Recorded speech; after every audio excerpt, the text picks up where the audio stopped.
E aí, tudo bem? Hoje é quinta-feira, 6 de novembro, e vamos seguir aqui com o estudo da nossa lição da Escola Sabatina. O título da lição de hoje, Testemunha do Poder de Deus. A lição de hoje volta no assunto da derrota do povo para Ai. Nós lemos ontem, depois das consequências trágicas ali na família de Acã, né? A família de Acã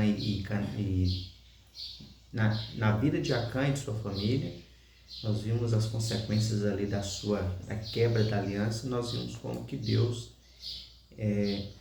encorajou novamente Josué para que ele pudesse vencer aquela cidade, mas a lição hoje volta para um assunto teológico aqui, de quando o povo havia sido derrotado.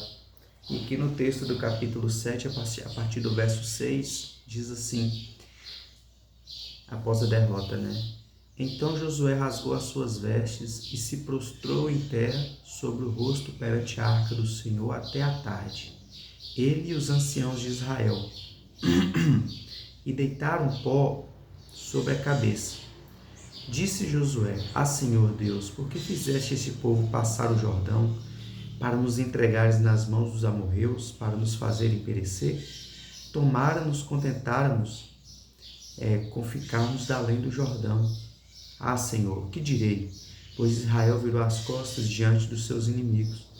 Ouvindo isto, os cananeus e todos os moradores da terra nos cercarão e desarraigarão o nosso nome da terra.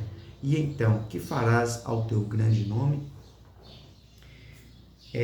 Aqui a lição traz para a gente essa oração de Josué, essa fala de Josué, mostrando que ela é um pouco parecida com a murmuração do povo, né, que estava passando por aquelas... quando passava por dificuldades no deserto, né, e falava assim, por que não nos deixou no Egito? Porque lá tínhamos carne, tinha comida à vontade e tal. Aí nos trouxe para morrer aqui no deserto. Só que aqui tem uma diferença. A diferença, primeiro, Josué não sabia do pecado que estava no meio do povo de Israel. Eles de fato haviam sido derrotados por uma nação pequena, e ele não estava questionando o fato de querer voltar para o Egito, de voltar para o deserto. Ele falou que poderia talvez ficar ali perto, né, onde eles estavam antes do Jordão, já que já haviam sido libertados. Bom, mas de qualquer forma, ele questionou a Deus. Porque você nos permitiu que nós virássemos as costas, ou seja, que fugíssemos ali do exército inimigo. Só que ele enfatiza uma coisa, porque, como eu falei, o título da lição, Testemunha do Poder de Deus, era para o povo de Israel ser testemunha do poder de Deus a todas as nações. Tanto que no verso 9 ele diz assim, ouvindo isto os cananeus e todos os moradores da terra, nos cercarão e desarraigarão o nosso nome da terra. E então, que farás ao teu grande nome? Falando de Deus. Porque o povo lá da terra de Canaã, o povo lá da terra, os amorreus, os cananeus, os que estavam ali, eles ouviram falar do poder de Deus, né? Então, eles conheciam de Deus, como Raabe, como os gibeonitas, que nós já falamos aqui também. Eles tiveram a oportunidade também de se renderem a Deus, de servirem a esse Deus também, e não serem destruídos, mas eles tiveram o tempo da graça deles, passou. Só que agora Josué fala assim, o povo agora vai ouvir que nós fomos derrotados, talvez vão diminuir o seu nome, talvez vão achar que eles podem nos derrotar e vão nos enfrentar, vão vir para a batalha. Então a preocupação de Josué aqui era principalmente com o nome de Deus, porque ele diz assim, quando eles vierem e eliminar a nossa nação da terra, e então, o que será do seu grande nome?